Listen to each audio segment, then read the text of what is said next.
Hey, Tiff. Hey, Shadow Drone. What are you guys up to today? Gotta fix my hair here. Need a haircut. Got little horns right here. How's everybody doing today?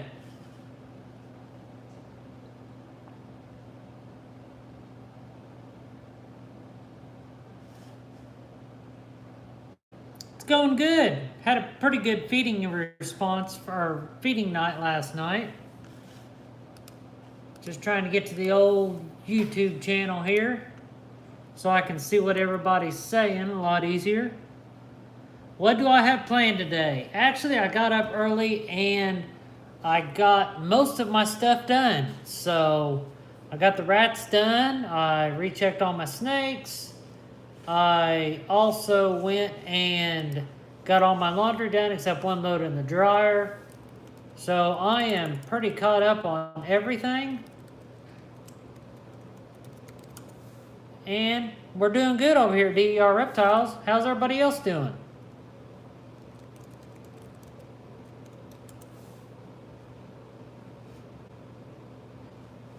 So how about football season?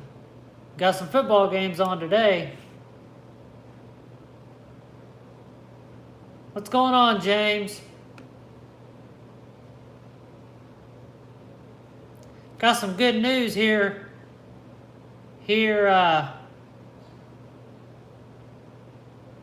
Yes, Shadow Drone, it was, because I'm in Pinellas County also. Hey, Dion. King Repti. Well, King Repti, I got something to say to you. Your hatchling did not eat the frozen thawed the last time. I tried to feed him a frozen thawed today or last night, and he didn't eat that either. He's only eating live. So if you're okay with him eating live, I can send him out to you.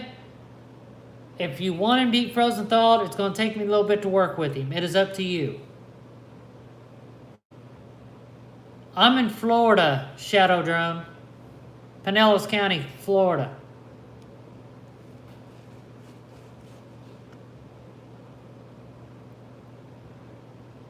So, hey Todd with TNT, how you doing there, bud? So I had 2 snakes eat last night that has not ate in a while. I'm going to show you what they are, and then I'm going to show you who I moved to these others. So,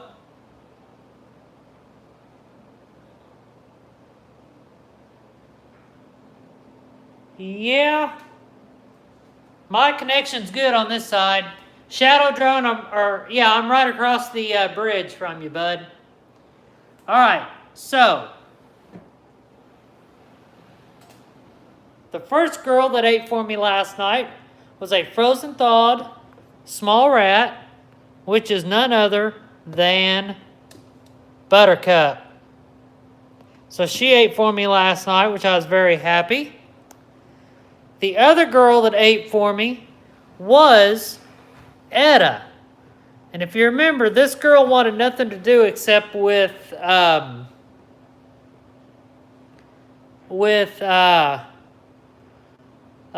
I can't think of their name. African sulfured rats. But last night, she ate a rat. Smaller rat, but hey, it's a rat. So that's good.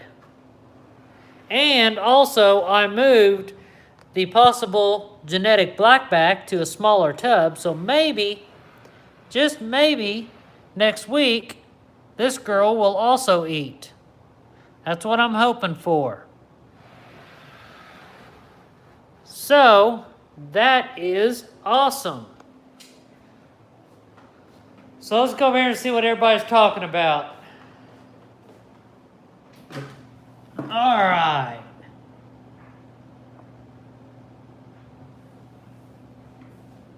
Shadow Drone. Tampa is great. I think I will go to California. Why do you want to go to California? And I'm not sure what all snakes are in California.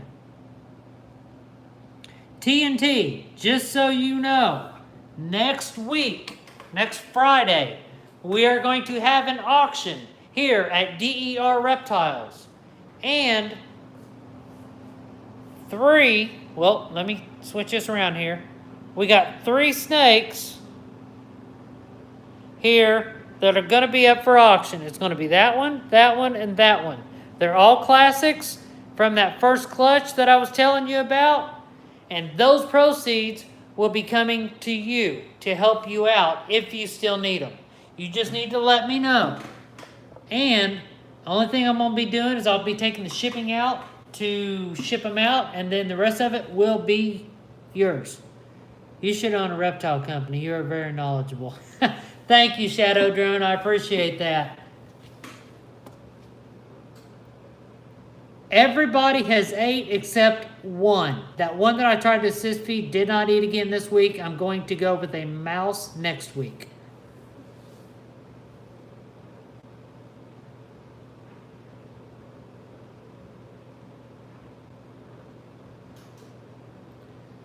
So, would you still like me to help you out? Do you need the help, TNT, or it's your call, man? I said I was going to do it, so I will do it.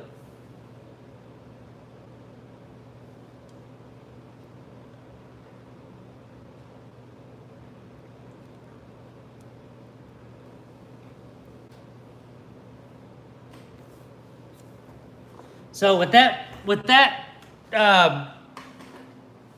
genetic blackback being moved to the newer tubs over here, that left me with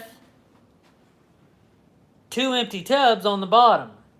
So I'm prepping for the next few months, well, after first of the year around tax time. I've got to make a couple more moves. I might be building me another rack. I don't know for sure, because I do have 4 more females coming, and that is an exciting deal there. So, okay, Todd, you can text me. That's no problem at all. So let's take a look at some rats here. I want to talk about breeding rats for a minute. So everybody keeps asking me, what are you doing, because your rat production is great and your rats are so healthy? Well, I think it's 3 things in my opinion that makes rat breeding easy and healthy. Number 1, you got to keep your rat colonies clean. You don't want them, dirty, stinky, living in filth, urine and poop all the time. You need to have a regular cleaning schedule. Number 2, you don't want your bins overcrowded. If you have them overcrowded, they're not going to do very well. They're going to poop. I mean, if you have, say I have this one here overcrowded, and I don't clean it for a week. Well, that tub will get dirty within 3 days, and then they're going to be living in filth, and the whole area is going to stink in here just because I have that tub overcrowded. So you need to be careful on overcrowding. Number 3, you need to make sure they have plenty of food, because they are just like snakes. Whenever females get ready to go lay or breed, they really don't want to breed if they don't have access to feed, because in their minds, there's not much food out here for me, so I don't want to reproduce because my babies will not survive with the amount of food that's out here. So that is why I keep a lot of food on here to supply them. That way they know in their minds, hey, babies are going to have food, I can reproduce like crazy, and it works. So that is awesome. As you can tell, I put new blocks in every single tub. Everybody's happy. Everybody's doing good. This here's one of my grow out tubs. And this one here is my other grow out tub. So, that is my take on breeding rats. Make sure you have plenty of food, make sure you keep them clean, and do not overcrowd. You might ask, what's your male-female ratio? Well, I have one tub that's one male, two females, because one of the females are a little bit of a meaner female, but the babies are just fine. They're not mean at all. She's just a very protective mother. I don't know if the female that died that was in that tub, and this happened a few months back, I don't know if that female died of old age or if something happened with that female. But it's one male, two females in that tub. Everybody else has one male, three females, except for the tub that I'm raising up to produce rat pinkies and fuzzies, which is 1 to 4. So that is all of my ratios. I got 1 to 2, 1 to 3, and 1 to 4. And I think the next rack I build is going to be using the bigger tubs, so then I can go 1 to 4 on all of them. Maybe 1 to 4 on all of them. But we will see. I'm only going to do a test run on 1 to 4s in a couple tubs to see how that works out.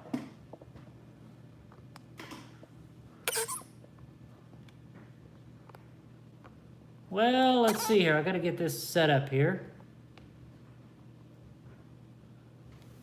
Did that make any sense to everybody?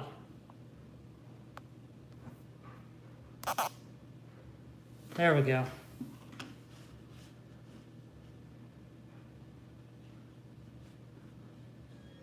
Oh, more trolls.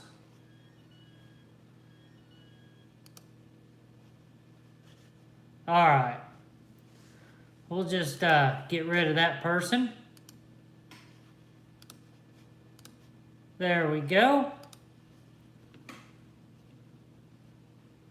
All right, so I'm going to turn this over to you guys, and then I'll keep talking until I get something that comes up.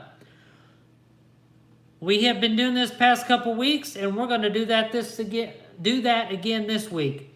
What percentage of my snakes do you think ate last night? I've already calculated it out. I'm already good to go. So write down your percentage in your comments, and we will see who is the closest. So, while you guys are doing that, let's go ahead. What's going on, Drunk Monkey Morphs? Let's go ahead and take a look at a few of my snakes here. Let's see here. Oh, update. I did name the male hypo. The male hypo's name is Doc Holliday. So meet Mr. Doc Holliday himself.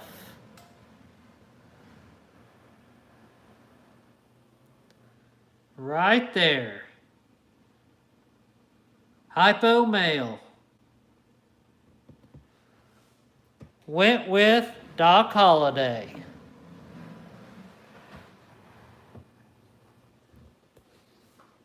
So that is the name I went with.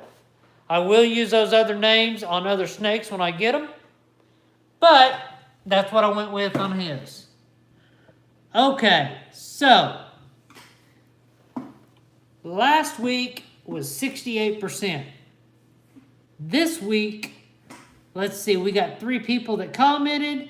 We got a 70, 80, and 90. Well, the percentage this week was 72%. And there would have been a couple others that fed, but they're in shed. So that's the way it is, I guess. Some snakes will eat in shed, some won't. So there's only really right now one snake that is on a food strike.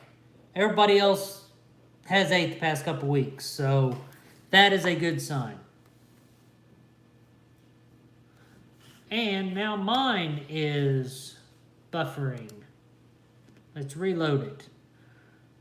So is anybody watching any football today? And I want to talk about something else here in a minute.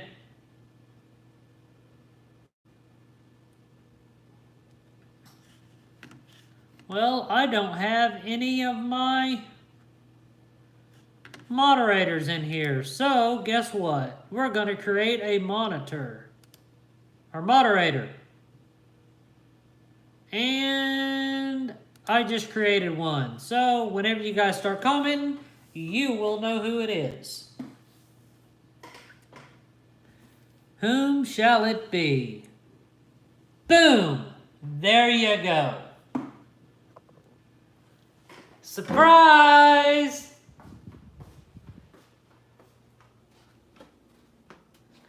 Okay, so let's take a look at some of these females in here.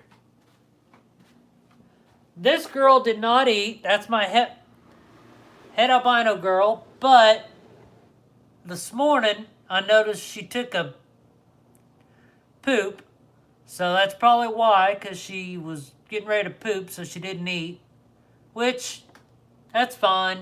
She's a big girl. She's one of my biggest, so she's staying on the cool side for most of the time. The Super Pastel did eat. She's another big girl. What's going on, Kenneth? I don't have my stool to make me short, so there's the vanilla. She did not eat. Yeah, she did. She had a small. Now this girl is off of food right now. I don't know if she's building follicles or what, but I put that pied in there and I didn't see any locks. This is Blanche. This is another one of my head albino girls. She's getting big. She ate herself a medium and she's in shed. So, hey Reese's, what's going on? Hey TJ. Make sure you hit that like button, that way we get more people in here. Let's take a look at another girl here. We got another girl that's in shed, and she ate last night. That would be this normal girl right here. That's the mama to the clutch that we will be auctioning next week. She's getting big. She's gaining her weight back real good. She's a beast. Alright, and of course, we have Bonnie here. She's around the 1,400 gram mark. She took herself a rat yesterday. So that's good news. 10 viewers, 10 likes. Awesome. And then we got Mrs. Annie Oakley. I need to clean her tub. But this is the normal that was on a food strike for months and months and months. But she is eating like crazy now. So hopefully next season she'll be ready to breed. Because I'm not even going to attempt to do it this year. I need to Come on, don't make a mess. I was going to clean her tub earlier and I didn't. And another girl that was on a food strike, but, man, my hair. But the past month or two, she's been back on food. Yes, I have heard of the Lizzie Borden story. Is the Super Mojave. She ate, and get this, she ate, and I checked to make sure she ate when I was cleaning these tubs last night after I fed, and she was in the middle of shedding, literally. The shed was rolled halfway down her body, and she still ate. How good can that be? She'll be ready next year if she keeps up with this. Then we got, and yes, this tub has a lot of water, but this girl is in shed, and this is the way she likes it when it's in shed. That's Pixie, this normal here. Classic. She's a very peculiar critter, but she's kind of eating here and there. I'm wondering if she's gravid because she is awful big, but I don't know. But I haven't seen any luck between her and the cinnamon guy, so. But that's all the big girls. So, what do you think of all them big girls? Well, a couple of them were smaller, but the rest of them were big. But, let's see here. This girl here has a great food response. And it's funny because you put a rat in her tub and she still pays attention to the outside of the tub without looking on the inside of the tub. That's this girl here. That is my Inchy Calico. She's growing like crazy. Hopefully, next season she'll be good, but we will see. We will see. Here is my Mojave girl.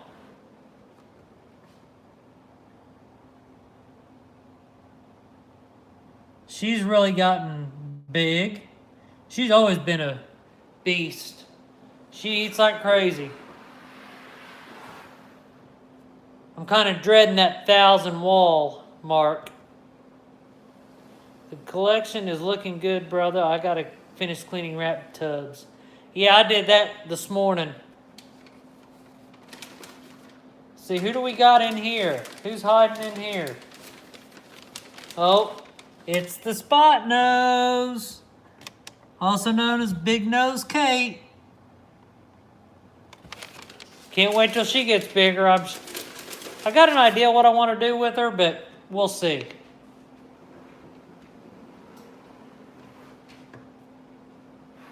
And this girl did not eat this week, but that's fine because she does pound food for me regularly. And that would be none other than my black pastel possible hat pied.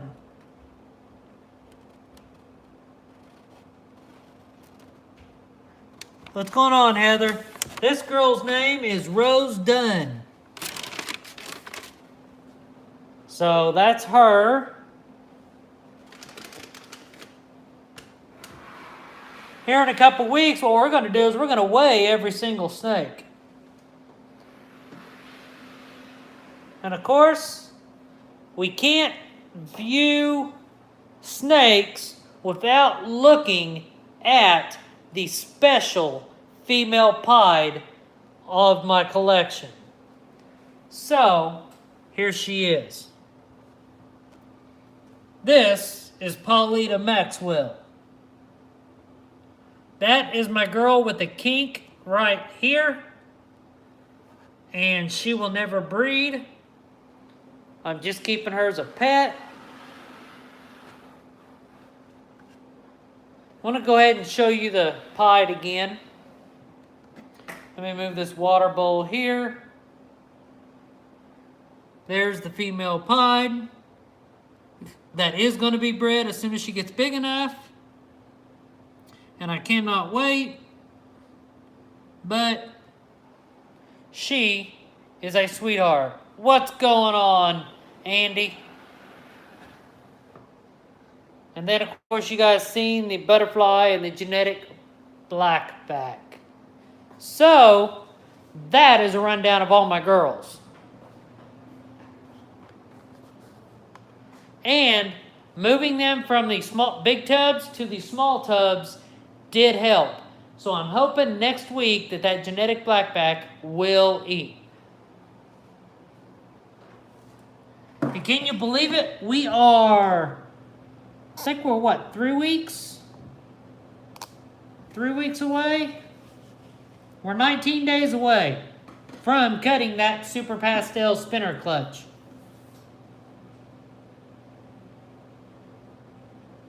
So, here's the question that I want to ask everybody. We've got 9 people in here.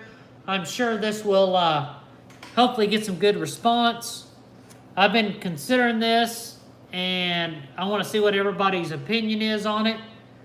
But because I like doing what I'm doing, but I just want to know what your guys' thoughts are. Yes, I use paper. Yes, it does keep them clean.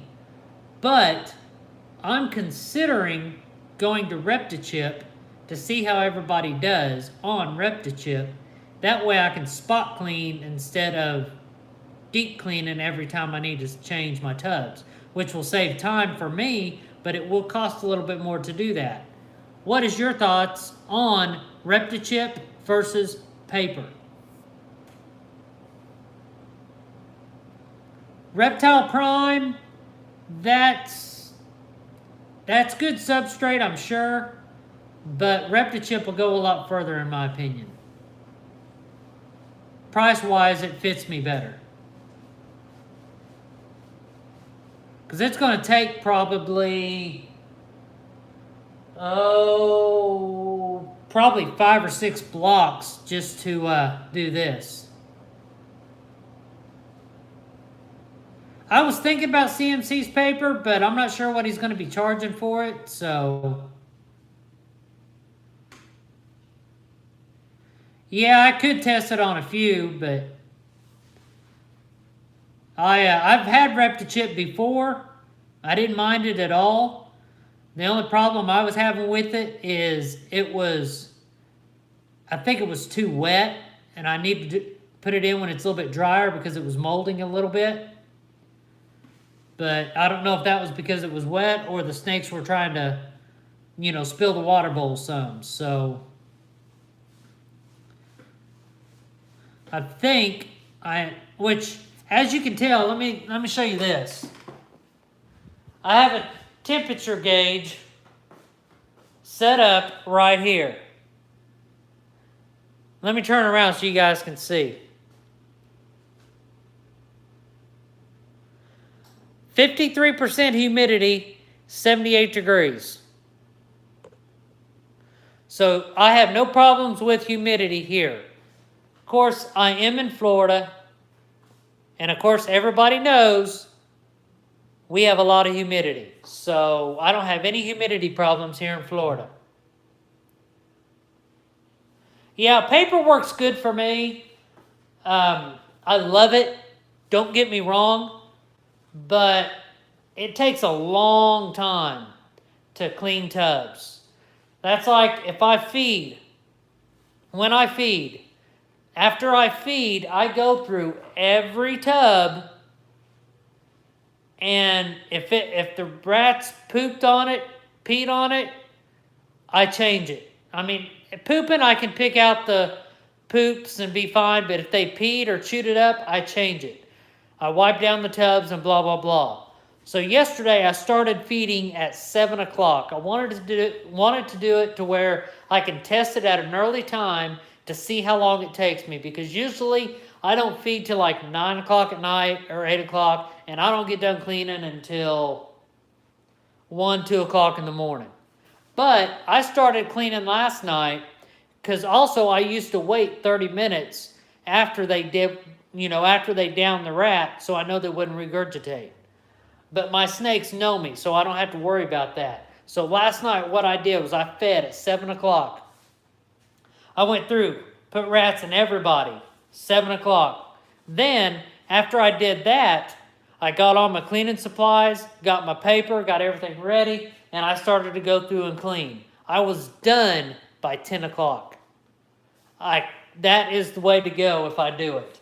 But if I come home throughout the week, I may have to clean 14 tubs. And that'll take me a while to clean 14 tubs, changing the papers out. But also, what I did yesterday, I had to go get me more paper, so I folded a bunch of paper, so it's ready to go. So I got enough paper for probably a couple weeks. Well, at least this week. And the paper I use is U-Haul's wrapping paper, clean white newsprint. It's clear, or not clear, but it's white. There's no print on it at all. What's that, Pride of Texas Pythons?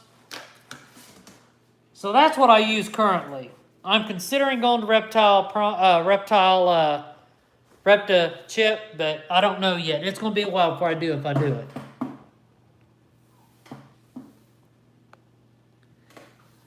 Yeah, Reptile Prime, you can just dump it right in and go, but it don't go very far as many tubs as I have. I would have to get 15 bags of it.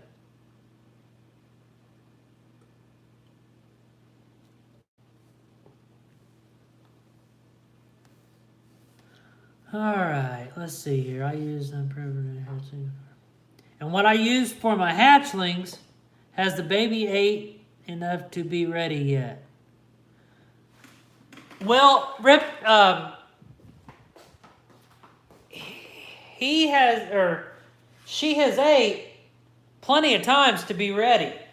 If you're fine with her eating live, then you're good to go. But if you want me to switch her to frozen thawed, which I'm trying to do, then it's going to take a little bit. That is totally up to you. You just need to let me know what you want me to do. If you want me to switch her over to frozen thawed, I can do that. It's just going to take a little bit of time because she's trying to be picky about it.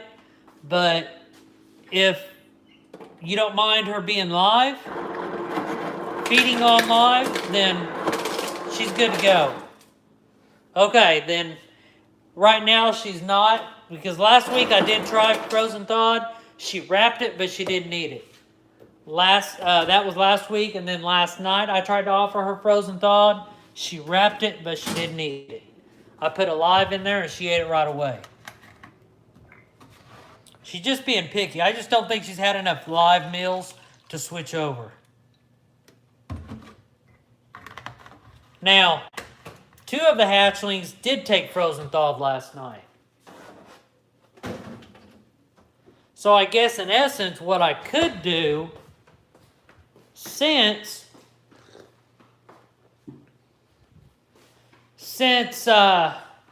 let's see here.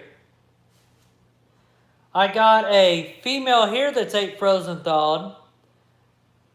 This male eats live. This female eats live. And this male eats frozen thawed. So in essence, I could just switch the 2 and give you the one here that eats frozen thawed, the female, and then put the one that eats live in the auction.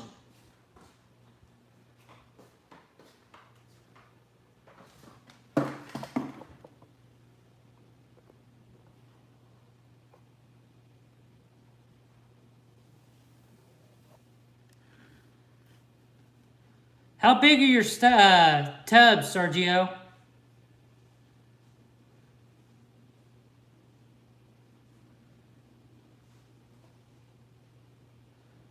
That's what I may do.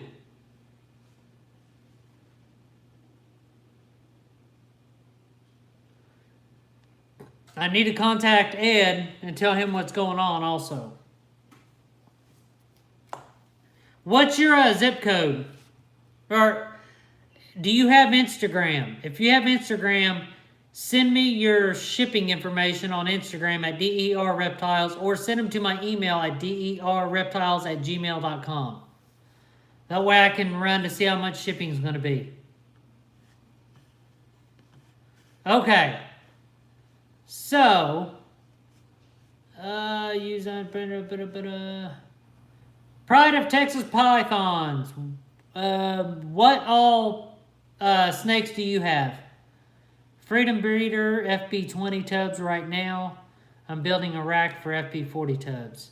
See, all of my tubs are bigger than the Freedom Breeder 20s. I have 12 41 quart. I have 21 plus 14 is 38 28 quarts. So I would have to use probably 6 or 7 bags at least.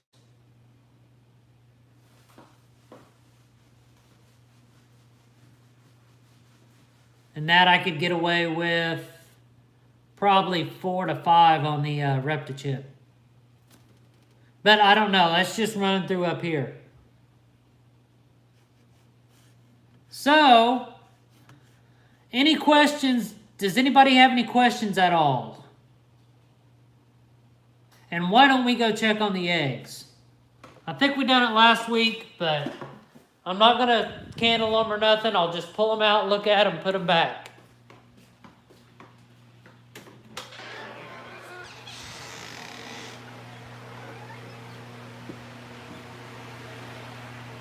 Need to do some cleaning in here. Probably be doing that in a couple weeks. Alright, I'm going to set this down for a minute.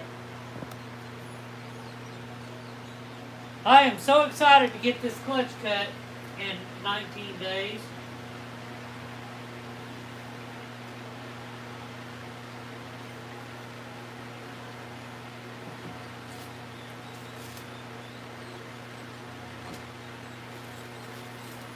This is definitely an exciting clutch for me. And they are starting to dimple a little bit. Look at that. They're dimpling some. That's good. I can actually feel snakes in there. Awesome. Alright, I'm going to put this back down so I can cover this back up.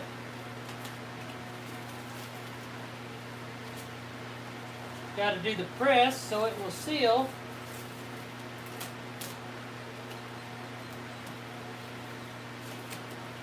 I think I'm going to get some tubs like what Ecothermic Dungeon uses. That way I don't have to use press and seal. That would be a lot better. Alright. And we are back in.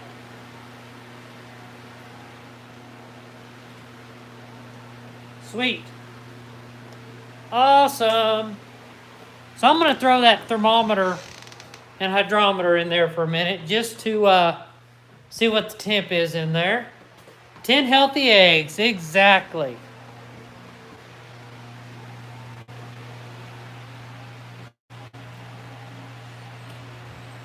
Well, hopefully all 6 of them will hatch out for you. Let's see what that temperature is in there for a little bit. I can't wait. I'm hoping to get some female bumblebees, maybe some a female spinner blast. But also, what I may do is put one of them in the giveaway lineup and hold back one of these males here. That way you guys can get a free snake from the DER hatched out. But we'll see what happens. Anything's possible, right?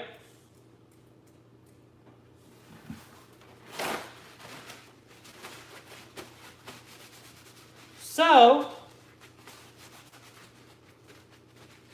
is everybody excited for the auction next Friday?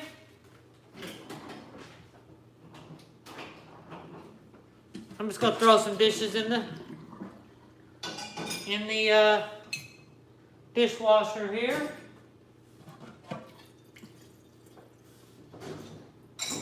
A little bit of snake talk, a little bit of sports talk, and a little bit of of chores around the house. Can't get better than that, can we? Cannot get better than that.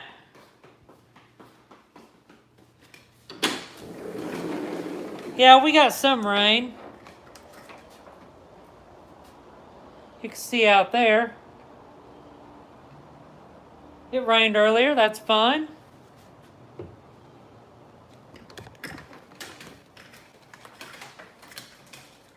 No, I do not sell reptiles at the expo.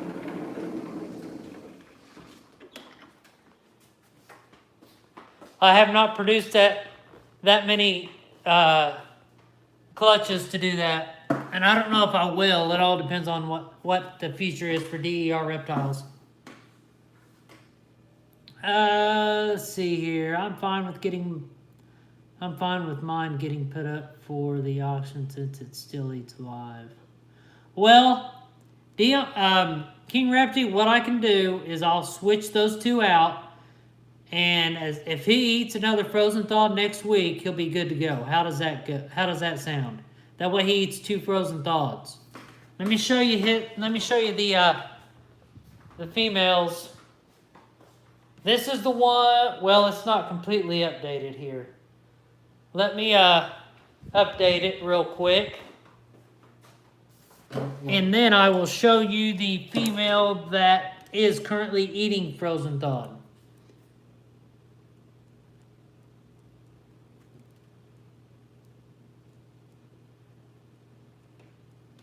I'll show you his.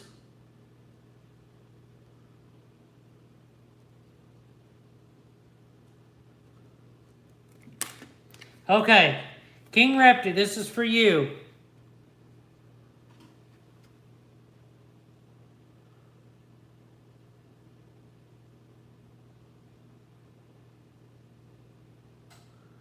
That is his feed card, or everything that's happened since he's hatched out.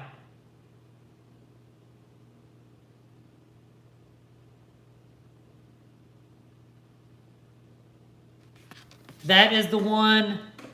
Let me show you who that is real quick. And that's what I'll do. I'll just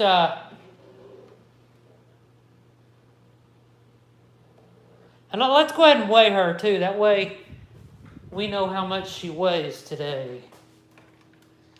And they're all kind of hissers, but she hasn't tried to strike me or nothing, so we're good on that aspect. And of course, she did take a meal. Currently weighs 99 grams. That is her.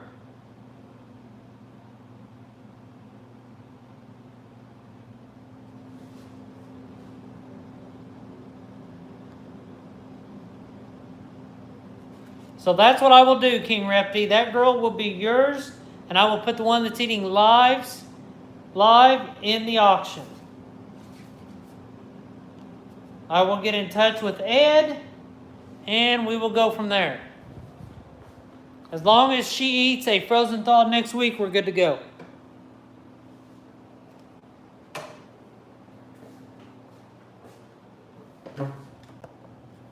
Usually after they have several meals, they will eat frozen thawed or live. So we will see. Make sure you send me a message on Instagram or send me an email with all your shipping information. And Ed said he already talked to all your parents' stuff, so we're good to go on that. All right, so what else is on everybody else's mind? What is going on in the land of football, or what is going on in the land of racing?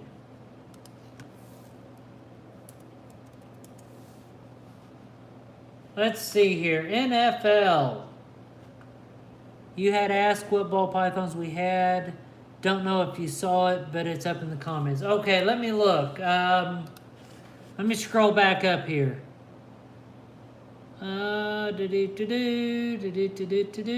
got a banana, a special Bumblebee, GHI, Desert Ghost, Het Ghost, Pastel, Het Desert Ghost, Leopard Fire, Pin, Het Desert Ghost, Banana Cinnamon, and Straight Up Cinnamon. That's a good collection. Yes, they did win against the Falcons. Let's take a look at some scores here.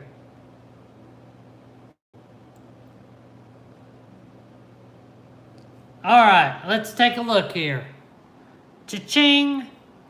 We have the Eagles and the Falcons. The Eagles did win. We have the Bengals are ahead of the Colts by 1 point with 4 minutes left in the fourth. The Bills are behind. The Ravens are kicking some booty with 13 minutes left. The Buccaneers in a shootouts ahead of the Saints with 8:54 left. The Patriots are in the lead against the Texans with 5:17 left. Patriots are going to be safe. The Vikings are ahead of the 49ers by 8 points with 7 minutes to go. The Dolphins are leading the Titans. They're delayed. And the Jaguars are leading the Giants with 6 minutes left. And then you got the Steelers ahead of the Browns with 8 minutes left. There's my team right there. So we playing the Chargers. So we will see who wins that game.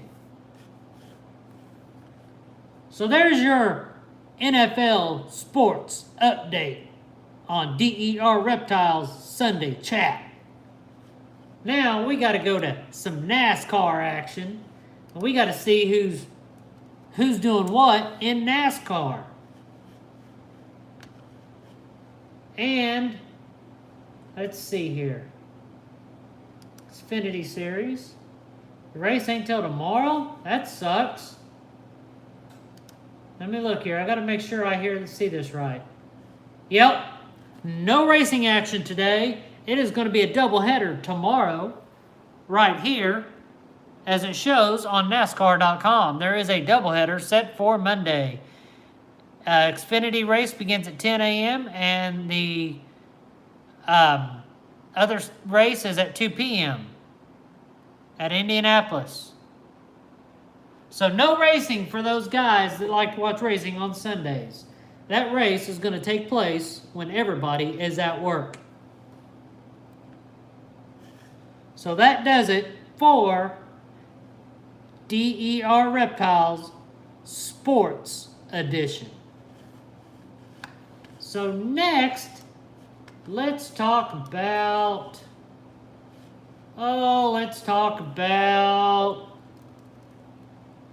What do you guys want to talk about? We talked about sports. We talked about babies. We've talked about my big ball pythons. Talked about all the females, the rats, the eggs. We talked about rat breeding. I might be rearranging all my rats or all my snake tubs. I don't know. But I will know more about that probably in about a week and a half. But they might, all my snakes, all my snake racks might be all on that wall with my incubator right there. So all my racks would be against that wall. It would look super nice, and that's including that big monstrous rack. So we will see. I got to think about it some more because things are going to have to change a little bit first. But we will see what happens. This here's the female that has not ate yet. It's a little bitty meanie. She's looking at me like crazy. See what? Yep. She's on fire. So, I'm going to throw her a mouse next week, and I think she's going to eat a mouse. So, that's good. Everybody else is eating just fine. Man, I want this next 19 days to go by quick. I'm ready to get some more babies. So we will see what happens.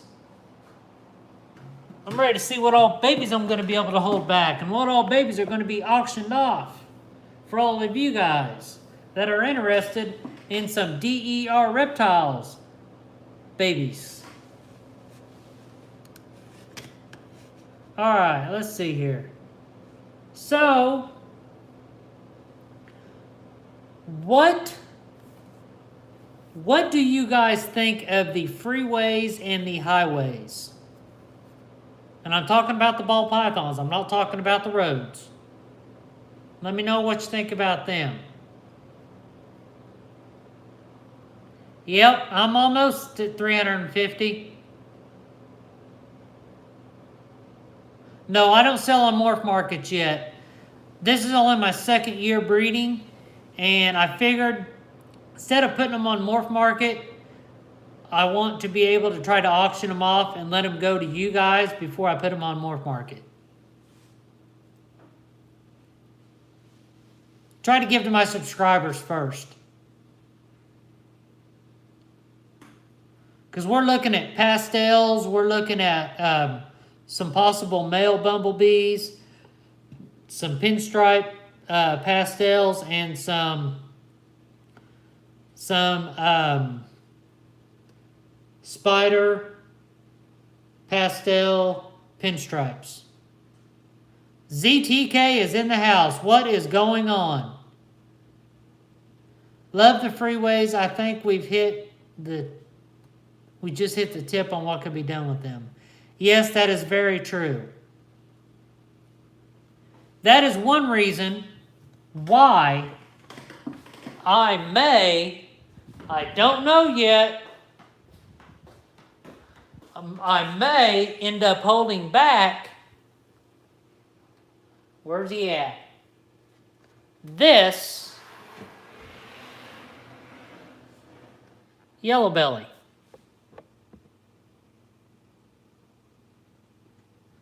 He's big, ready to breed, good to go. I just don't have anything to breed him to yet.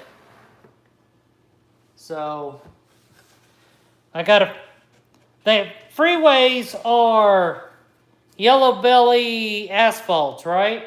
And the highways are yellow belly what?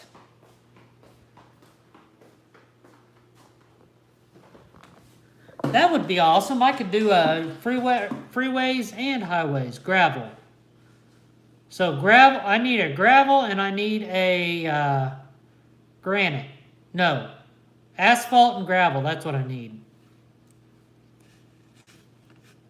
Or I could get a female asphalt gravel and then breed the male to her, and I could get highways and freeways in the same clutch.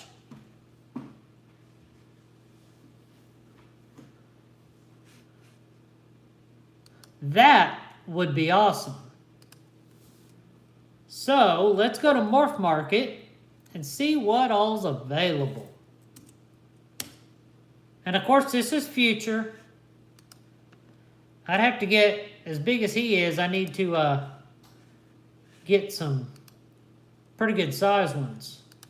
So we're going to go yellow belly. I know I need to get me a yellow belly. No, I need an ivory female.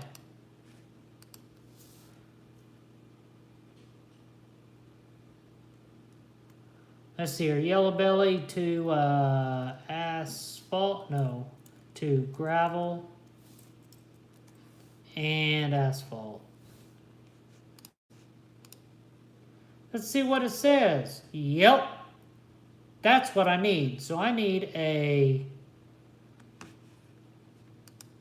Let's see what you get when you do... I'm running some odds here. Problem is no one can tell the difference between a gravel and a yellow belly. Yeah, that's very true.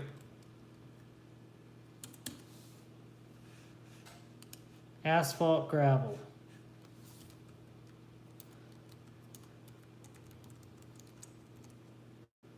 I would, if I was to do that, I would probably probably go and get them from one of the well-known breeders. All right, TJ, have a good night. See if I can remember my password to get on here. Nope, wrong password. That's probably wrong too. Oh, that's why. Bingo. Trying to get on here so we can do some searching. Whoa. I'm not paying that for it. So, let's see what I get when I do some searches here. Alright, so...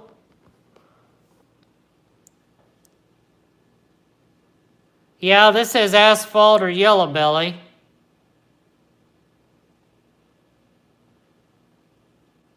But that's a male. So yeah,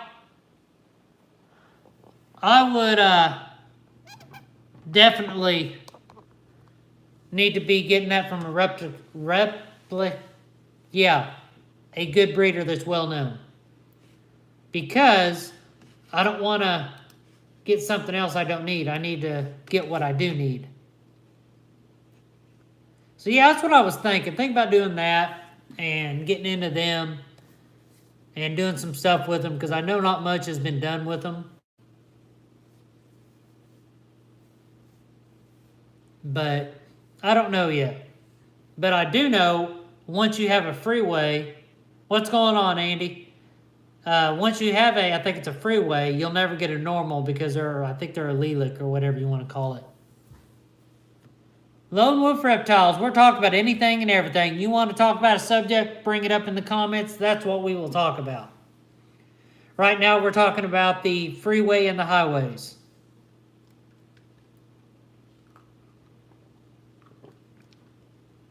Yes, Mutation Creation has done that. ZTK, hit you up later. Okay, I sure will. Hopefully that's good news. So, what's going on over there at DEA Exotics? What's going on, Andy and Becky? Let's take a look at my fire. The new line of fire that hasn't had much done with it yet. Yeah, I would sure love to have been there the other day whenever Brian Barczyk, then you had Justin Kabelka, you had AEP, you had the Mutation Creation guys. That would have been so much experience in that room, that would have been awesome.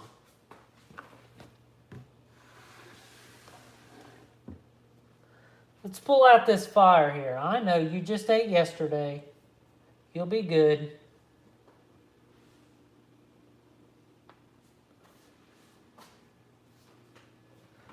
Look at this fire.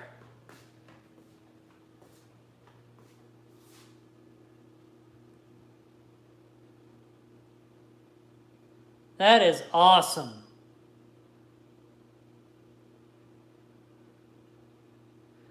Can't wait to start.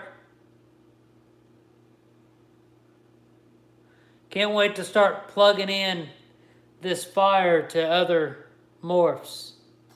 What's going on, Ball and Chains? You're okay, sweetheart. Or not sweetheart, you're okay, bud. Keep calling everything sweetheart. There you go.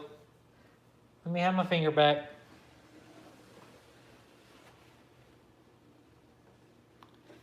So, yep. And my banana, he's kind of on a food strike a little bit, but I think he's wanting to breed, which I'm kind of against that right now because I'm not ready to breed him yet. And that is very true.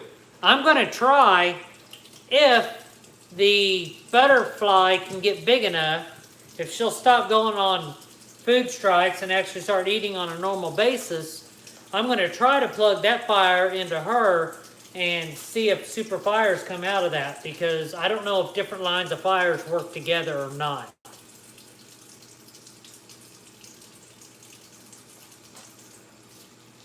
Okay, Andy, I sure will. I'll check as soon as I'm done, man. I got no problem at all messaging you back.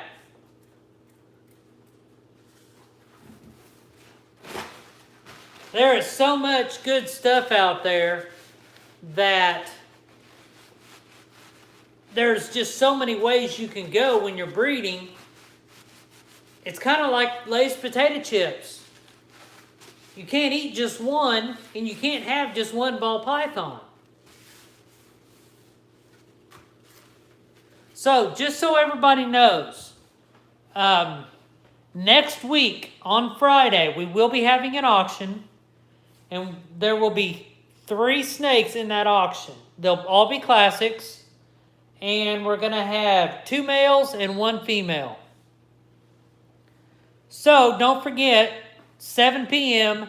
next Friday, we're doing an auction.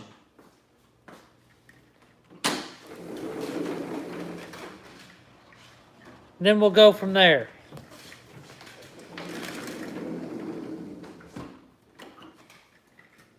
I'm excited to do my first auction. I need to talk with a couple different people because I need to get some moderators lined up for it to help me out on it. This will be my first auction.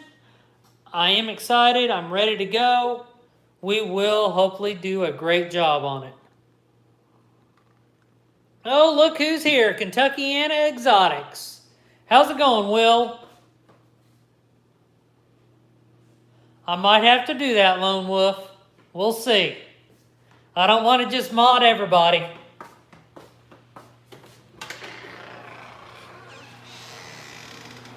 So, I went and I cleaned out my rats today. And I moved all my grow-ups down to them 2 rack or tubs. Everybody else I probably have 5 or 6 or 7 females that's prego, which is good because I got snakes and they're going to eat. So I got to keep that rat production up. Look at those white beauties.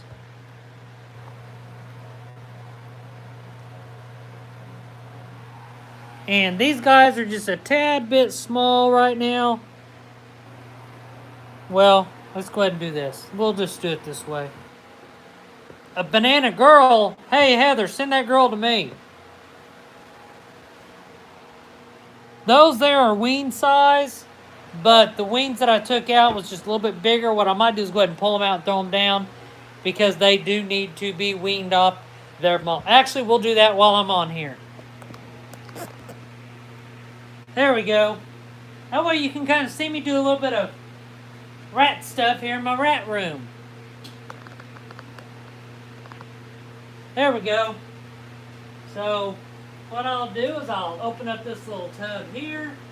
All of them's going crazy. Nope, wrong tub. Got to go up here. Yes, I cannot just pull because the tabs at the back, they're stopping them. I like it that way I know I'm not going to accidentally open one up.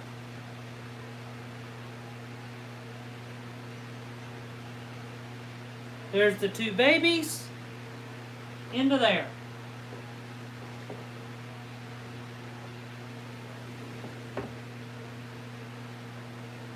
That's all it took. Move, done. Alright. So, that move was done. Next week, I probably won't be moving any rats to grow outs because they're too small. Right now, I mainly have fuzzies and pinkies. So, I'm expecting the next week or 2 to have probably 100 or so pinkies. So, they, when the rats want to produce, they produce. I didn't see whose birthday it was, but happy birthday from DER Reptiles.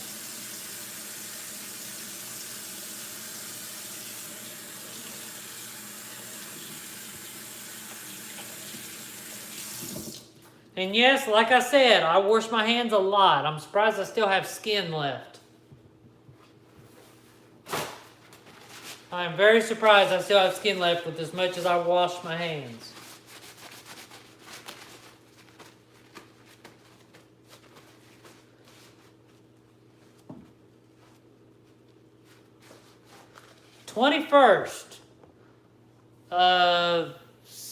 October, 21st of September. I'm trying to think if anything else is going on in September. I know mine's the 21st of February. Have you guys ever had these candles? The golden maple waffles? They smell good. But we're going to pull out a different candle and light the candle. It don't stink, but I like the smell of candles. Who else in here likes the smell of candles?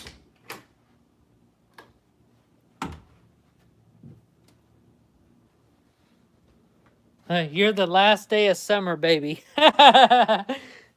Well, at least you're in the summer.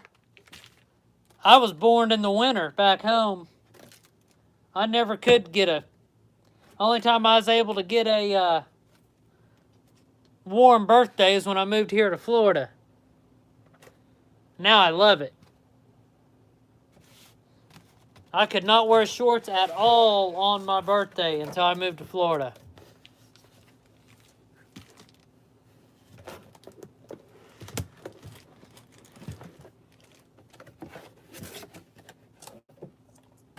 Hey, Heather still might be a baby. You never know. It's what's at the heart, right? It's what's in the heart that counts. Someone could be 100 years old but still be a baby at heart.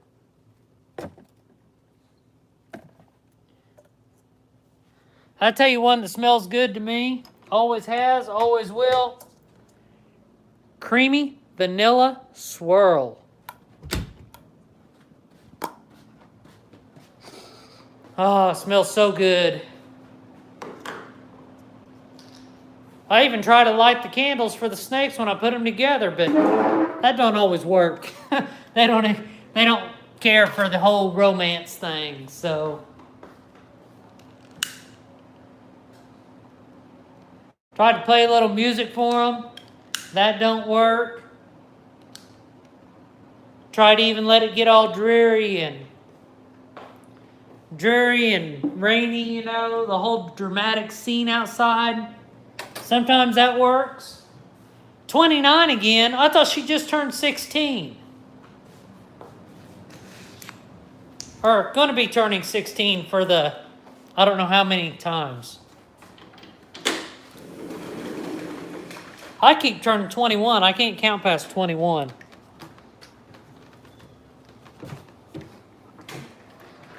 I've been 21 too many times.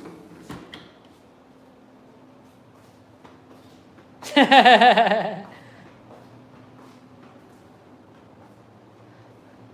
you never know. I forget to count. I can't count past 21. I got to start over.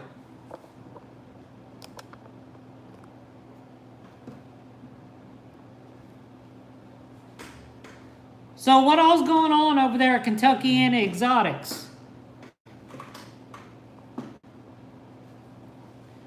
How do you like those new racks? You like the insurance drop? Hey, we all like to save money. Your insurance drops when you get married too. For the most part. Married in 25. I think is what it is.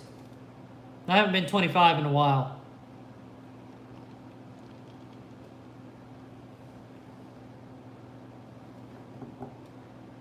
So, let's see here. What do you need? Let's see here. I'm trying to think here. Subjects to talk about. One thing that all reptile people need. Hand sanitizer. You have to have hand sanitizer.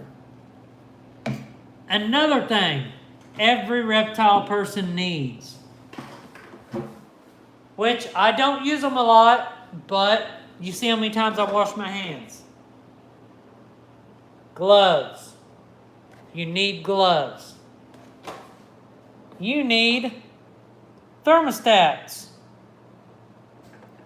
You need heat tape. You need, which the battery's dead, but there's nothing in there, a gauge to tell your temperature and your humidity in the tank. But most importantly, you need a tank, or you need a tub. Clean water every couple days. Me, on hatchling racks, I use paper towel and a small water bowl. I was using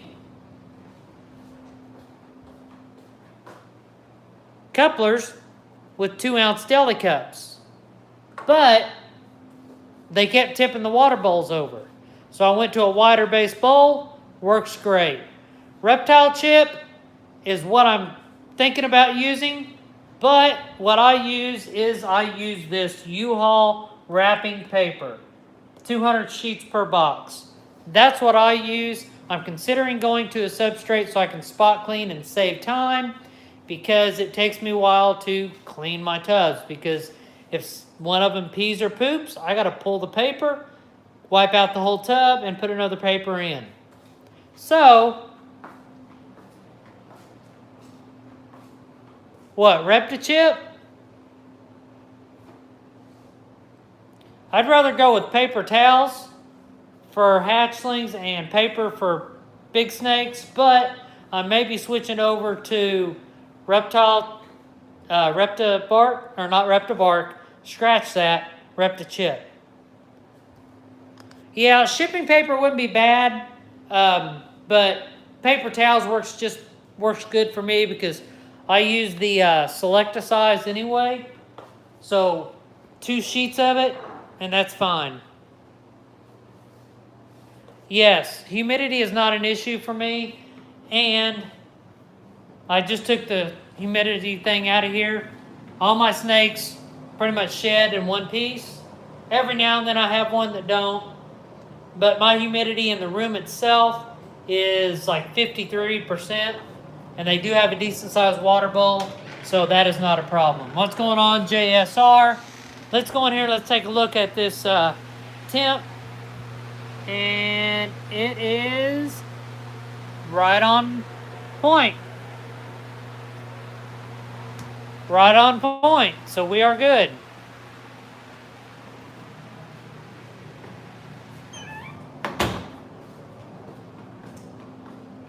Yeah, that's true, but no matter where you're at, you never know what's going to happen. So I have had, that's like, well, with this guy here. When I first got him, his first couple sheds were a pain in the butt. But, come here, buddy.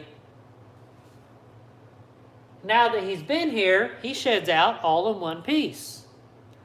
That is my killer bee, 100% het pied. I don't want to mess with him too much because, oh, don't do that, you're going to fall, see?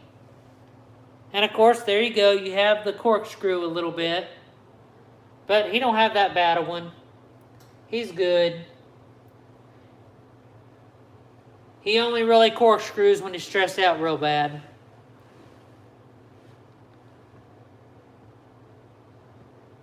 Try checking at greenhouse nursery around you for cocoa mulch. Well, the only problem I see about going to places and getting stuff like that is the chance for mites and all of that kind of stuff. In 16 years, he's never once shed proper. Well, the ones that I believe are pastel calico inchies up at the very top, sometimes they don't shed right. But they're just pain in the butt anyway. And I'm going to go ahead and bring them out, which I'm going to have to get my step stool so I can be a little bit shorter since I'm so tall. I got to find my step stool. See, I'm so tall I can't see my step stool. Well, we can't go wrong with a chair, so we'll go with the chair. So what I'm going to do is I'm going to pull one of these guys down. I know I've did it in the past, and I know I have a couple of new people here that is experienced breeders. I'm going to pull them out, and I'm going to show you and see if you guys agree with me on what I believe the morph is. So I'm going to put the camera right there and view me so I can climb up on this chair and get a little bit shorter because I'm too tall for this. And we're going to pull this guy out. He's kind of a spaz. Come here, buddy. Come here. You're safe. Come here. Come here. Come here, buddy. Come here, buddy. Come here, buddy. Yeah, you're okay. See? So what do you guys think this one is?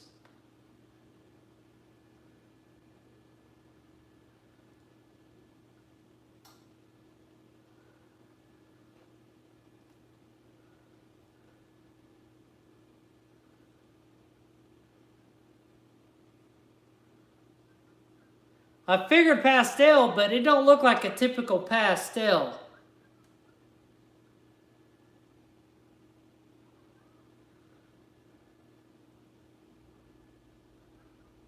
Because there's no alien heads.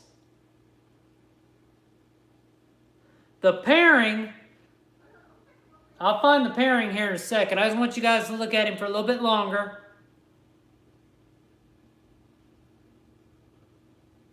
There's the head. Beautiful snake. Very shy. Yeah, aren't you? And picky eaters. Okay, there you go. You can go back in your house.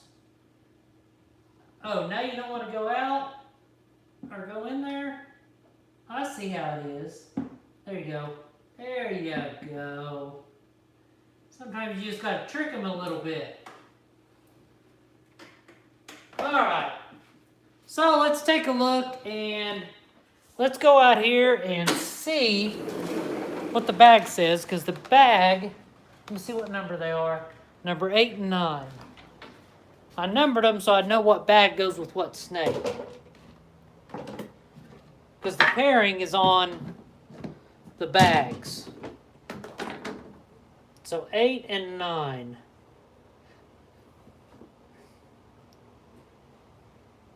It was a pastel to I think it was a pastel inchy to a calico. Was the pairing.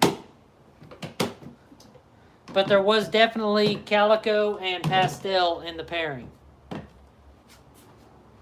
But every picture that I've seen with pastel calico, and pastel calico inchies, they match up to a pastel calico inchy. Almost identical. What's up, Chevy Exotics? And again, for about the 4th time today, it is time to wash my hands again.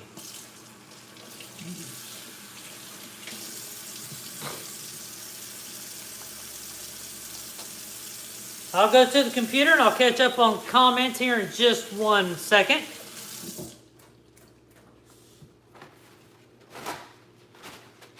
Kind of warm outside now.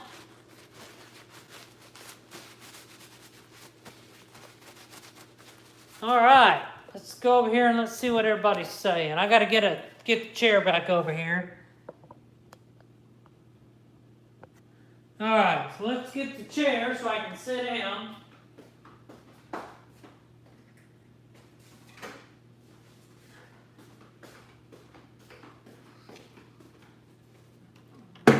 Alright. Let's see here. So, but the belly says more. That clear belly is giving off it's something else in it. Okay, that's what I thought. Calico is so hard to see in so many things. Do you think I'm kind of on track about the Calico Inchy pastel part? What's going on out of the jungle? So, that goes to, let's see here. Let's go ahead and take a look at the 400 subscriber giveaway snake. We're at around 350 right now, so we got another 50 to go. As soon as we get closer, I will do the official giveaway video. But where is he at? Where's this guy hiding at? Is this him? Yes.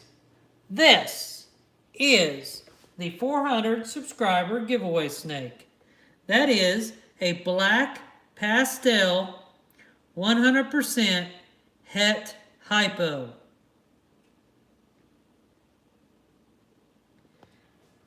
It's going to be a great addition. He's almost up to breeding size.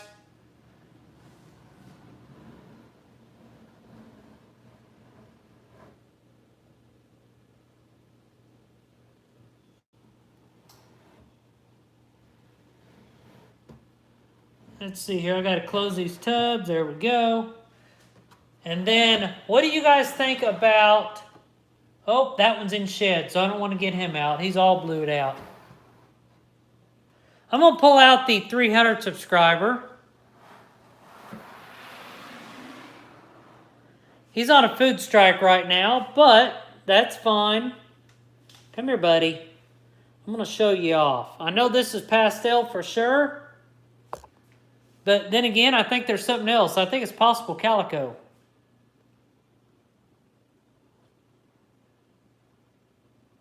Let me look at the bottom here. Let me go ahead and take him over here. Take him out of the sunlight so you guys get a better view at him. Hi, sweetie. All right, so here we go.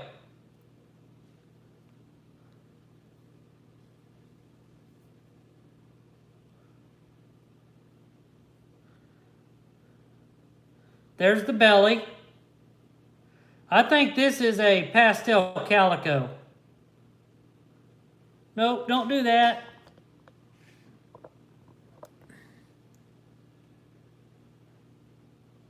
So do you guys agree with me on that?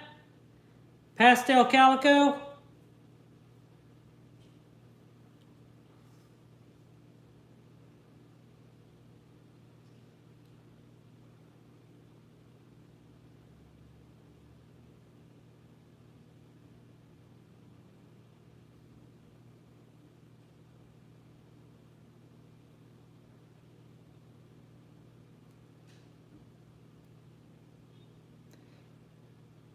Yeah, this one's on a food strike, and this one was the 300 subscriber giveaway snake, but I have a couple of them, and I'm going to be sending out one of the others to Reese's Pythons for that one because this one's on food strike, and I don't want to send a snake out that's not eating, so... His will be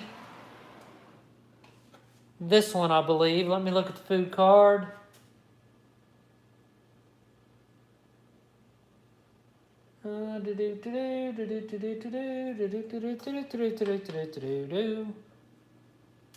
What you doing, buddy? I gotta show you off. Yes. This is the brother to that one I just pulled out. These all came from the same clutch. This is the one that Reese's Python's getting. Hello. And of course, all my ball pythons, they know me. They don't stress out too much when I mess with them. And I know it's not good to handle your ball python right after you feed it, that you should leave it alone. But my protocol, because of the way my collection is, the way I have my tubs set up, I do let them eat, let them get it down, settle for 5 or 10 minutes. I very lightly pull them out, put them in a different tub, clean their tub out, and then put them back in. I do not handle them much. They do not stress out, and they get a clean tub. And they'll have a clean tub for a couple days until they digest it and they do their business. And I like it whenever they kind of spread it out for me and I don't have to do so many on one day. Because there's times that I got to do 15 to 20 of them in one day. And that sucks. That's one reason why I'm thinking about going to a loose substrate. But I just like my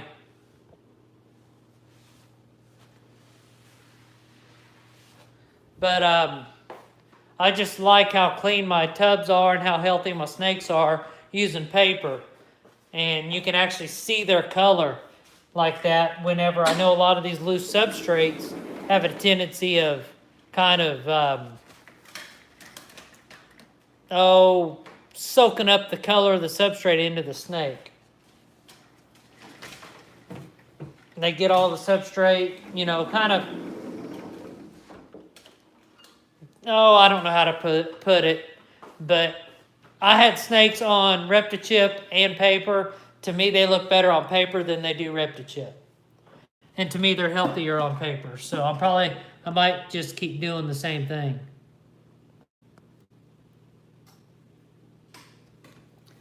Kentuckiana, thanks for joining, and have a good day at work.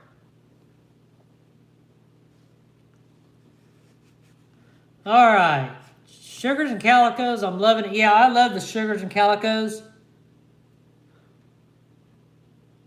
What's going on, Master of Memes?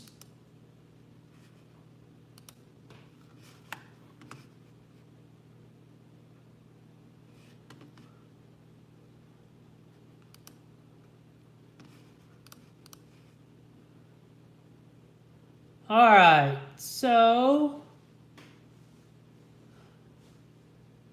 so name a topic, we will talk about it. Go. Name any questions that you have for me. Go.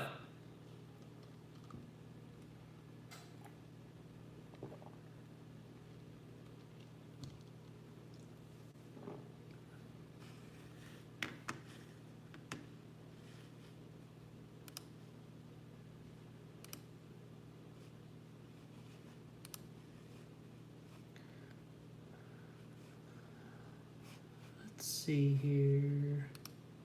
Boom, boom. All right, let's see here.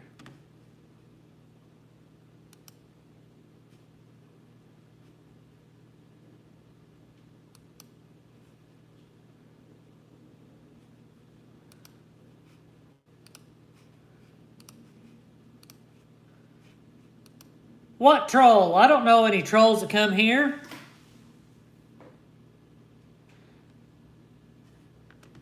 Where do I see myself in the hobby in 1 year, and what are my goals for my collection? Great question, Andy. Where do I see myself in 1 year? I'm hoping to double the amount of females that I have. That is my thing, is I want to double every year. Which means I got to double the snakes and I got to double the rats to catch up with, or to keep up with the snakes. What is my goal?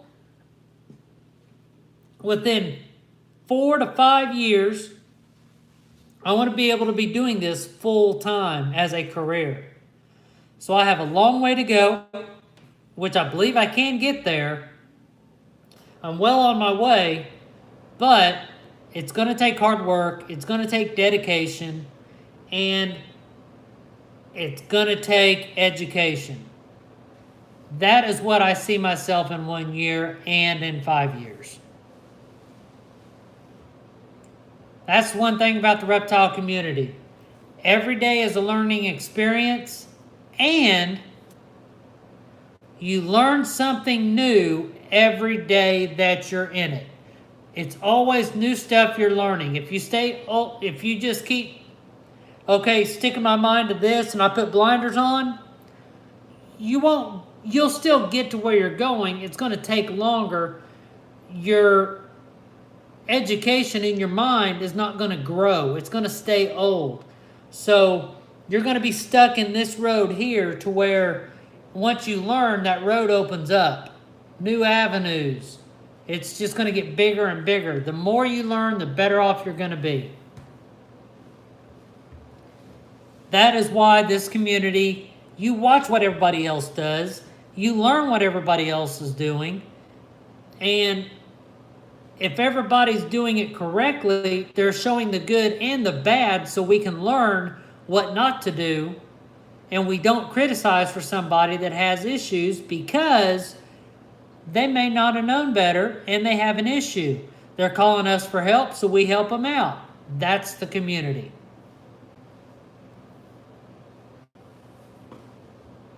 So, overall, yes, I want to grow this thing like crazy.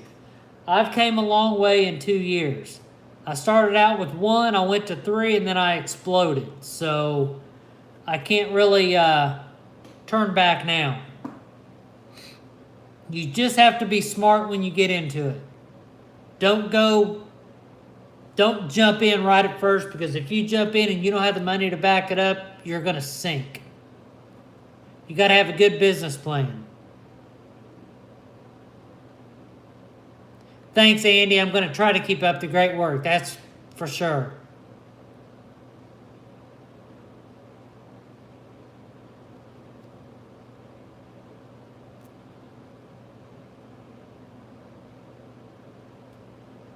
Yeah,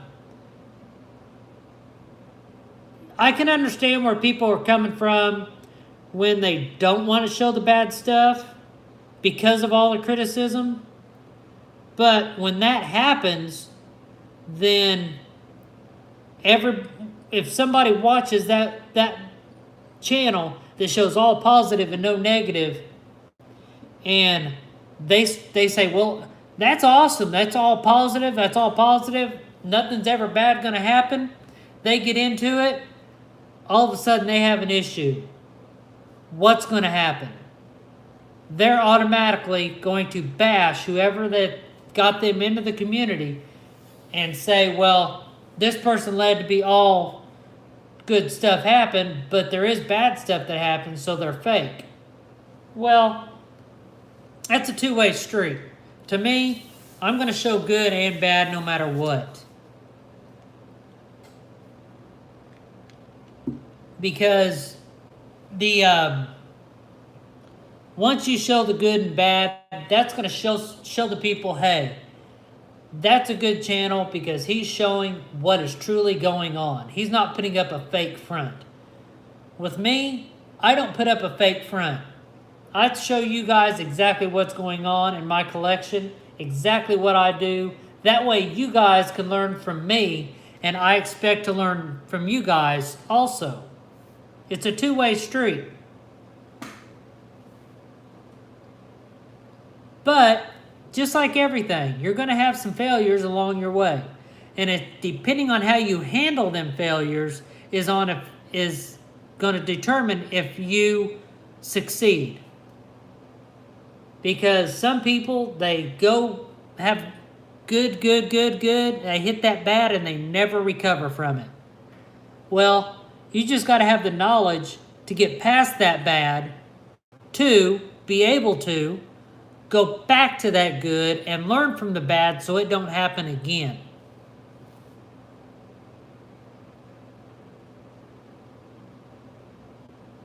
So that is my thoughts on the whole good versus bad issues.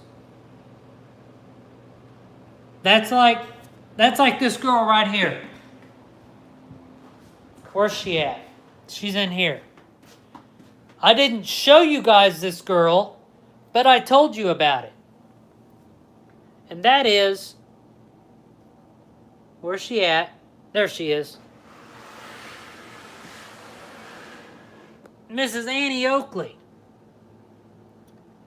I got her off of Craigslist, and I got her with the male that's a proven breeder now. And she ate once, and then she went on I think it was an 8-month fast. She didn't eat for 8 months. I was getting worried. And I tried African Sulfur. I tried everything. She wouldn't eat. But guess what? She's eating like a boss now. And she's gaining weight again. Ball pythons do go off of food for no reason at all.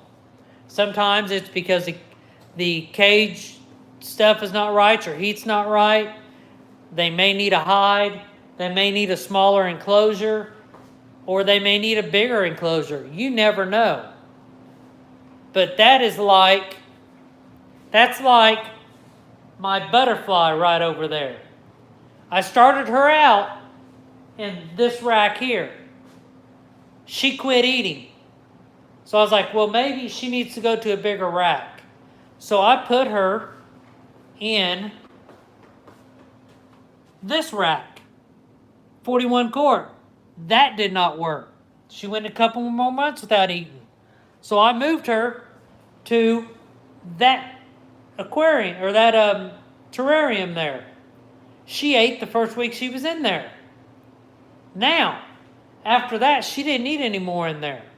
I tried to switch her over to live. She wouldn't eat live. So what did I do? I moved her over to my new racks right down there, and she took a frozen thawed this week. So she's going to be a frozen thawed eater.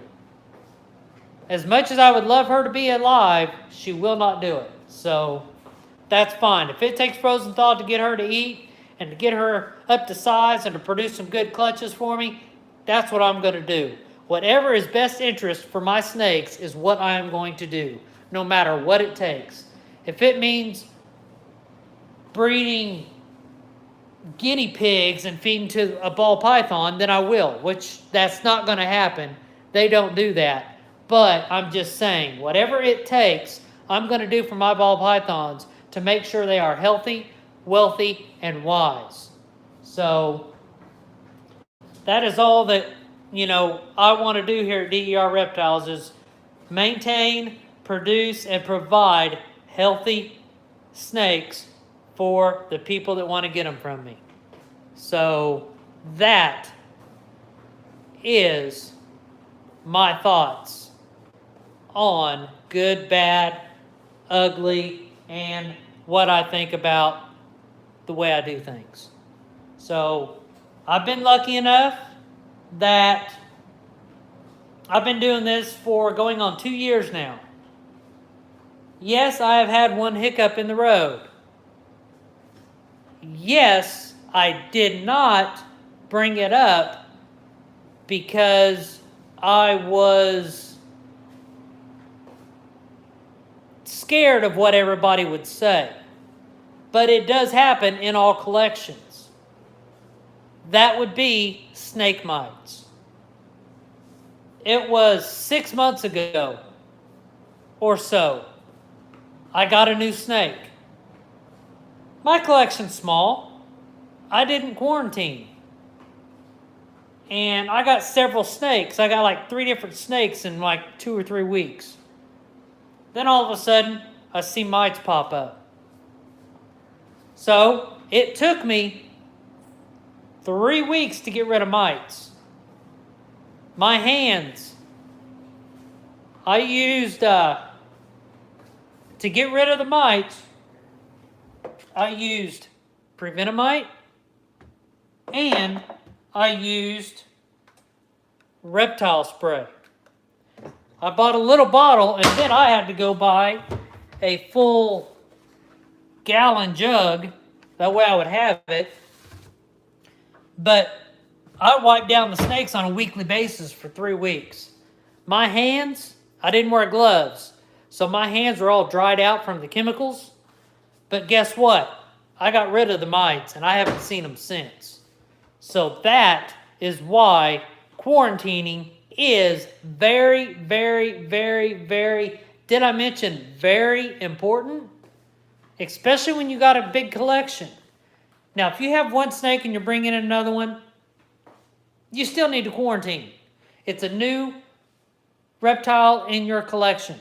So quarantine your snakes before you put them in your collection. If you get them from a reputable breeder, still quarantine them. You may not have to quarantine them as long, but still quarantine them. I got a few of these snakes from people I did not know, and it was either this girl here, this girl here, which I think that was the culprit, or this girl here is who brought in the mites. Mine wasn't eating because she was in too big a tub, got down in size a lot, completely my fault. I touched on it on my live yesterday, and that was hard to do. Got to admit failure so we can learn. Exactly. Now, let me tell you this much. Bonnie, my albino ball python, my very first snake, the ambassador for DER Reptiles, hit that 1,000-gram wall. She was pounding food in that terrarium. She was pounding food in that rack. And then she went off of food like that. She hit that 1,000-gram wall. She would eat every 3 months or so. And then I decided I'm going to move her because I don't like her eating only every 3 months. So, but before I moved her, what I did was, I know she's 1,300 grams, so I'm going to try to put her with a male to see if that will entice her eating. So I took her over and I put her in Clyde's tub. And I think it was 2 to 3 days later, I offered her a medium rat, frozen thawed, when she was still in with Clyde. They did not lock up. But guess what she did? She took it. She wrapped it. I picked her up and I put her over back in her terrarium. When I put her in her terrarium, she finished it off. I think she ate the next week, and then she didn't eat again for 3 weeks. And in that 3 weeks, I decided, well, what am I going to do? Well, I know what I'm going to do. I took the butterfly out of the big tubs because she was on a food strike out, and I put Bonnie in her tub. After I cleaned it out, of course, sterilized it. Next week, she ate. She's been on food ever since. When I put Butterfly in there, she ate the next day. The next feed day. Good to go. And then she went on strike again. So I moved her over there to the new tubs. We'll see what happens with her. But Bonnie is eating on a regular basis now. You got a 1,000-gram girl that looks good, but she will not eat. It's been like 6 months. Yeah, that's that 1,000-gram wall. How big a tub do you have her in? Let's sit down here because people have been saying a lot of stuff and I've been ranting. So let's see what's going on here. And thank you, DEA. I appreciate that. I'm trying to do a good job. Mine wasn't eating. Yes, I agree with the tub size. Ball pythons are finicky eaters. Yeah, I would say that is the main bad thing about ball pythons is because of their food strikes.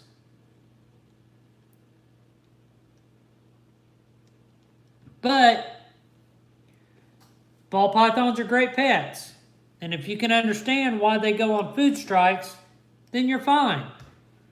But if you're one of the people that gets all stressed out because your snake's not eating and you're going crazy because of it, then maybe ball pythons aren't for you. And yes, Jay's balls, I do agree. They are the best pets. I haven't had a corn snake, so I don't know. I've never had a hognose snake, which I know they're good too, but I'm with ball pythons right now. So that is my thoughts on all that.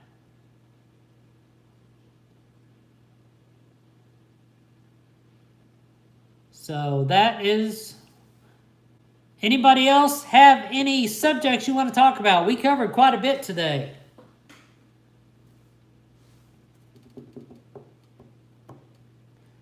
How's them babies coming along, Jay's balls?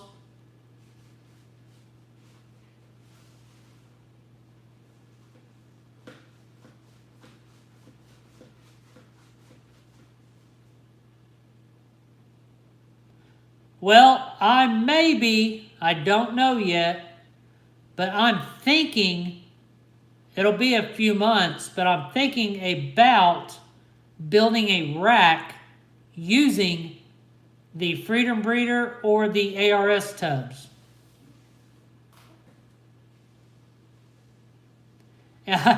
Lone Wolf, that is 200% correct. The ones that go on Food Strike are the ones that you're wanting to breed as soon as they get up to weight. They're like, you're not going to be breeding me this year, bud. Sorry. I know what's in store for me in several months.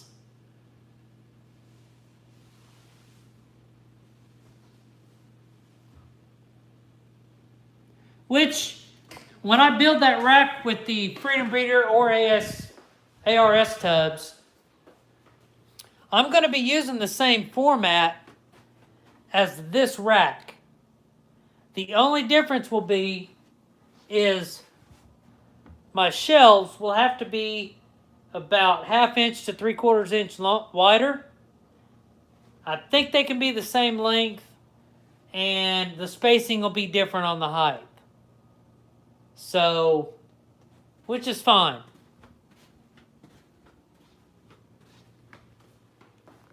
I can still have it cut at work and I'm good to go.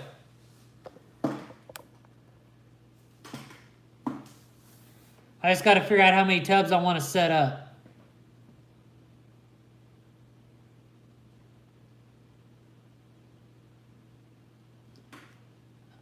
Trying to do 20 things at once so I can get everything done before the weekend is over. The weekend is coming to a close very, very, very soon, Jay. I think you need to do about 25 to 30 things at once. That way you can get more stuff done. You're slacking. Only 20? Come on, man.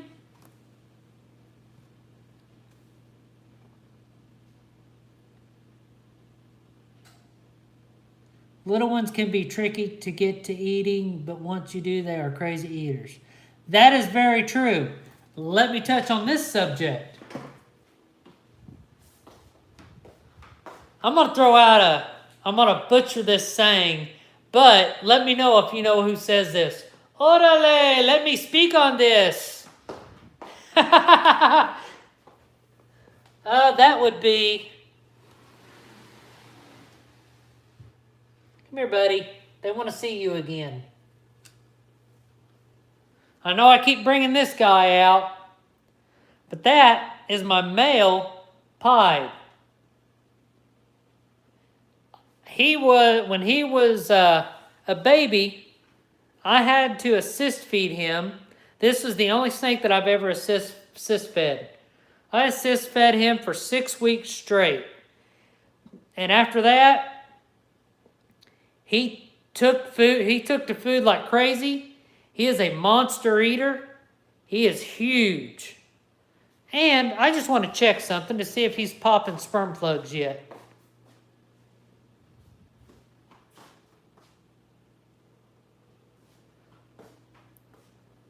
I got to get paper towels because I know it's going to be messy. Oh, don't go in the sink. He's trying to go to the sink. So I'm going to set this here. See if I can get this guy to cooperate. I need a het albino something for my het female. I don't have any male hets. Oh, I gotta do this other side here. Come on, bud, you gotta cooperate with me. I'm just popping you to see if you're popping sperm plugs. And of course, he's not cooperating. I think the bigger they are, the harder it is to pop them. Oh, he's peeing. All right, this isn't working out that great. Put him on my shoulder. Maybe that'll help. Nope, that won't help. Come on, bud. Sheesh.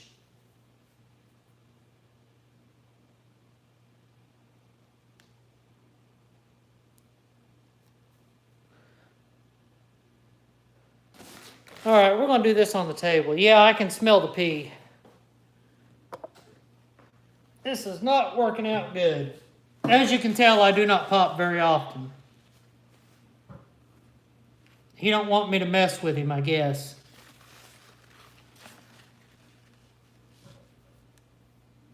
He's on the...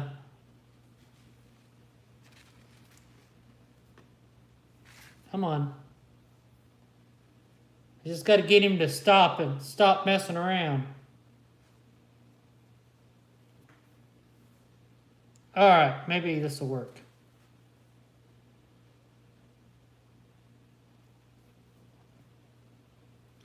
Why are you not cooperating?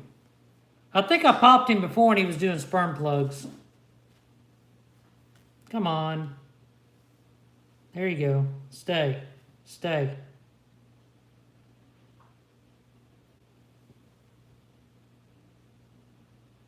Stay. Yep, he's not cooperating. He's on the run too much. But I think I popped him before and he did pop out of sperm plugs, so. I know he's ready, but he's like 800 grams, almost 900, so. Of course, he just fed yesterday, so I don't want to mess with him too awful much. But I know he won't regurgitate. He's 1 year old.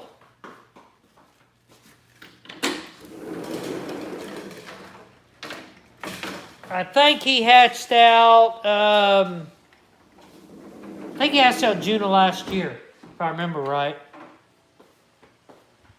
I'll have to look at my records and see. Which, we can do that real quick. Got to get my Purell. Let me log into my iCloud account and we'll see.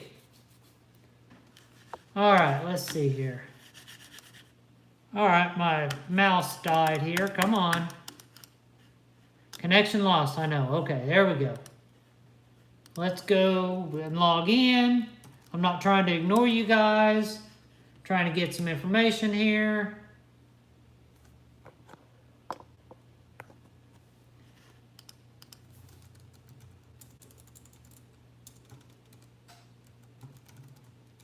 Let's see here. Okay. Nope, that's not going to be the password.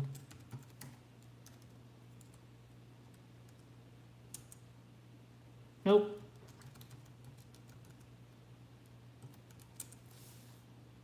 All right. Allow.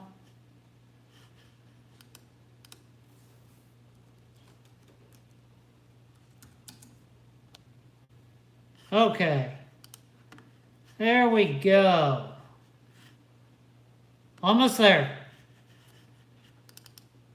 I do mine on a spreadsheet, which I got to catch up today after everything's done.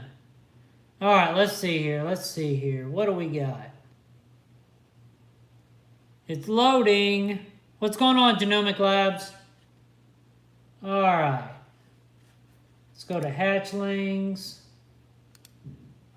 Hatchlings, there we go.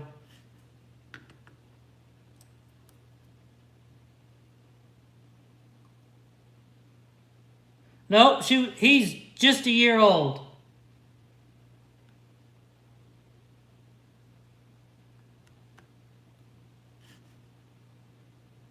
Hatched out on, let's see his serial number. I got my information. Well, pied male. Hatched out on 9/1. And I gotta say, last year's clutches were 59 to 67 grams. That over there is 62 to 73 grams, I think. So they're bigger egg, or bigger clutches. So yes, what's harder as a new breeder? The snakes themselves or marketing? Getting your name out there? Question is for everybody. As a new breeder, everything is hard. Getting your name out there is hard. Knowing the morphs is the hardest, because once you're new into the hobby, knowing what you're breeding and what signs to look for the babies is really, really hard. I know as soon as I start getting some multi-gene snakes, I'm going to need help determining what they are. Now, the pastel to spinner, that's not going to be hard. I'll be able to tell that pretty easy. But, you know, like when yellow belly, that's going to be hard to do. It's just depending on the morphs.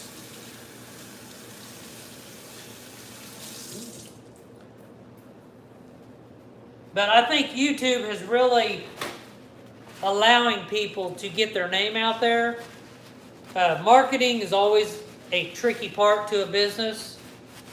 Good thing there's Morph Market. Just getting your name out there, getting to be respected in the community, that's the main thing.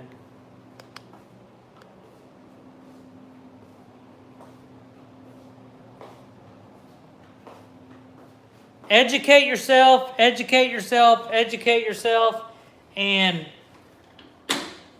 I watched videos several times. I watch snake bites all the time, but they're older videos. But he says something in one of his videos is the most important part of breeding reptiles and owning a business is, yes, having healthy babies, but it's the customer service. It's helping the people that needs helped. And it's not only getting the sale, it's helping after the sale. It's helping the people that don't even buy a snake from you. You might take 6 or 7 calls from one customer until you sell that first snake. You want to make sure they have a perfect setup before you send them the snake. So there is a lot to owning a business and making sure that the snake that you're selling or reptile is going to a good home. You want that reptile to go to a good home, because if it don't go to a good home, they don't know much about it, then they come back to you saying your animal was not healthy. On the flip side, it's all about education. The more education that you teach the people that you talk to and reach out to, the more they know, the more they'll respect you, as long as you're doing a good job at educating and admitting when you have faults, or explaining that my way is the way I'm doing it, works for me. Go watch 5 or 6 different people's videos. That way you may be able to take something from each and every one of them to get something that works for you. And just because, for instance, I have all of my babies, or all of my snakes, on paper. I don't have an issue with humidity. But somebody in Kansas, Oklahoma, or Missouri may have problems with humidity if they put their snakes on paper. So make sure that you educate the people that you're selling to. Andy, I will message you here shortly, and I'll talk with you here soon, man. But education is top priority in business, because you have to educate yourself and educate your customers before that next hurdle will jump through. So that's my main point. I want to thank everybody for joining me in today's Sunday Live. And don't forget, next Friday, we will be doing an auction for 3 classic ball pythons, 2 males, 1 female. Okay? Friday at 7 p.m. It'll be probably maybe 7:15, 7:30. I'll make sure everybody can get there. If you're on this channel right now, please spread the word about the auction for next Friday. And I know they're just classics, you know, this, that, and the other, but it's still an auction to help out a person in the reptile community. So, thanks for watching, and until tomorrow's vlog, I will see everybody tomorrow, and everybody have a great finishing of your weekend, have a great work week, and I will see everybody later.